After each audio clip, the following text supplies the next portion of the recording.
ریحان کے پتے لیں 1 تولہ، وہ ملائیں، ان دونوں پتوں کو پانی میں بوائل کریں، بوائل کرنے کے بعد ان کا پانی 2 لیٹر کے قریب ڈالیں، اس کو بھی اسی طریقے سے آدھا گھنٹہ پکائیں، آدھا گھنٹہ پھر اس کو ہلکی آنچ پہ رہنے دیں، ڈھکن بند رکھیں، یہ پانی آپ استعمال کریں 15 دن، انشاءاللہ تعالی نفسیات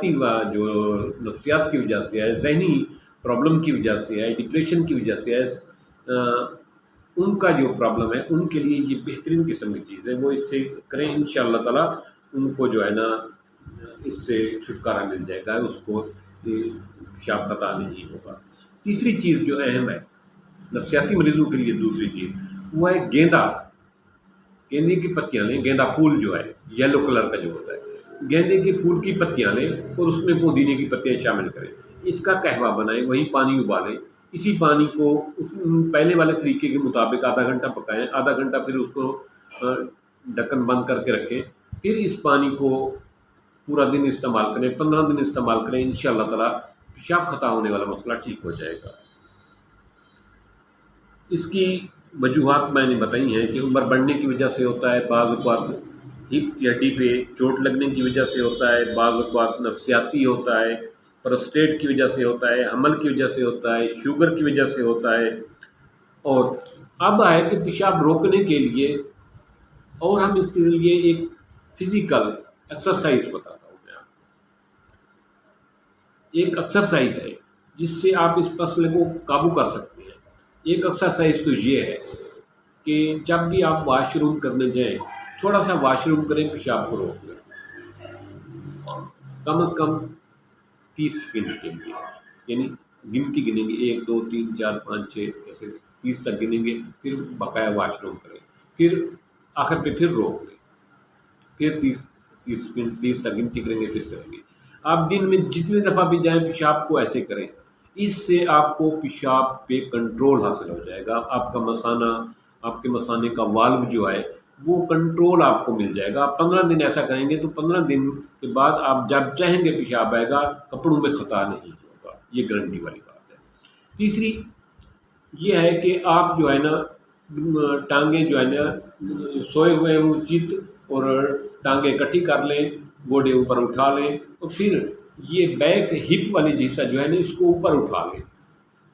پریکٹس کریں، ایسے ایکسرسائز کریں، اس سے بھی پیشاب کا کنٹرول بہتر ہو جاتا ہے۔ یہ ایکسرسائز آپ کو کرنی چاہیے اگر آپ کے پاس ٹائم ہے۔ اچھا، اس کے علاوہ یہ ہے کہ پانی کی ٹیک بڑھائیں، دن کے وقت پانی کی ٹیک بڑھائیں، پانی کی ٹیک زیادہ ہوگی، مثانے پہ پریشر پڑے گا، آپ کے دماغ کو میسج جائے گا کہ پیشاب آیا ہے، آپ اٹھ کے چلے جائیں گے واش روم میں۔ اس طرح پانی کم پیتے ہیں آپ کو میسج مثانے میں اتنا پیشاب نہیں بھرا ہوتا، میسج جو ہے آپ کے دماغ تک نہیں پہنچتا، وہ پیشاب کپڑوں میں خطا ہو جاتا ہے، آپ کو پتہ ہی نہیں ہوتا، آپ کو اس وقت پتہ چلتا ہے جب خطا ہو رہا ہوتا ہے۔ تو اس کا ایک بہترین یہ بھی ہے کہ آپ پانی کی ٹیک بڑھائیں، پانی کی ٹیک کو، پانی لینا، زیادہ پانی پئیں۔ گرمی کے موسم میں 18-20 گلاس تو کوئی مسئلہ نہیں پانی پینا، گرمی کے موسم میں تو لیا جا سکتا ہے، سردی میں 7-8 گلاس ضرور لیں پانی۔ تیسری اہم چیز یہ ہے کہ یہ نوٹ کریں کہ کم از کم ہر 2 گھنٹے کے بعد آپ کو واش روم جانا چاہیے، کم از کم ہر 2 گھنٹے کے بعد ہر قیمت واش روم جانا چاہیے۔ یہ چیز نوٹ کریں کہ واش روم گئے ہوئے مجھے کتنا ٹائم ہو گیا ہے، اپنی اس ہیبٹ کو چینج کریں۔ پیشاب روک کر بیٹھنے سے بہت بڑا نقصان جو ہے نا انفیکشن کا ہوتا ہے، مثانے کی پیشاب کی نالی میں، یوریا کی نالی میں انفیکشن ہو جاتا ہے،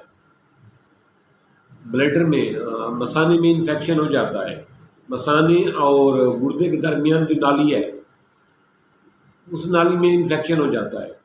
آپ کو پیشاب زیادہ آئے گا نا پانی پینے کی وجہ سے، انفیکشن نہیں ہوگا۔ یہی ہے کہ آپ کو واش روم جانا پڑے گا پیشاب خارج کرنے کے لیے، مثانہ خالی کرنے کے لیے، لیکن انفیکشن سے آپ محفوظ رہیں گے۔ پانی کی ٹیک کو یقینی بنائیں، پانی زیادہ پئیں، اور ساتھ جو میں نے بتایا ہے مکئی کے بھٹے والا طریقہ وہ لیں، ان میں سے سب نہیں لینے، ایک چیز لینی ہے، مکئی کے بھٹے والا طریقہ اپنائیں، یہ زبردست ہے۔ اور یا نفسیاتی آپ کا ذہنی طور پہ مسئلہ ہے، نفسیات کا، ڈپریشن کا، سائیکی کا، تو آپ پھر وہ گل ریحان اور پودینے کے پتے لیں، یا گل ریحان اور گیندے کے پتے لیں، یہ زبردست ہے۔ تو یہ آپ نے 15 دن استعمال کرنا ہے، انشاءاللہ تعالیٰ آپ کا پیشاب کنٹرول میں آ جائے گا۔ اس کے ساتھ بہترین ایک اور چیز ہے کہ صبح نہار منہ آدھی چٹان تل سفید ہوں یا کالے وہ لینا شروع کر دیں، اس میں معمولی سی چینی ملا لیا کریں، کچے کھائیں، بھون کے کھائیں، جیسے آپ کا دل مانے، 15 دن وہ بھی استعمال کریں، تو اس سے آپ کا مثانے پہ، یورین پہ کنٹرول آ جائے گا، آپ کا واش روم کپڑوں میں خطا نہیں ہوگا، چاہے آپ مرد ہیں یا عورت، یہ دونوں کے لیے بہترین نسخہ ہے، بہترین ٹپس ہے۔ مجھے امید ہے کہ آپ اس سے بھرپور فائدہ اٹھائیں گے اور اس ٹپس کو، اس بات کو دوسرے دوستوں کے ساتھ بھی ضرور شیئر کریں گے۔ تھینکس۔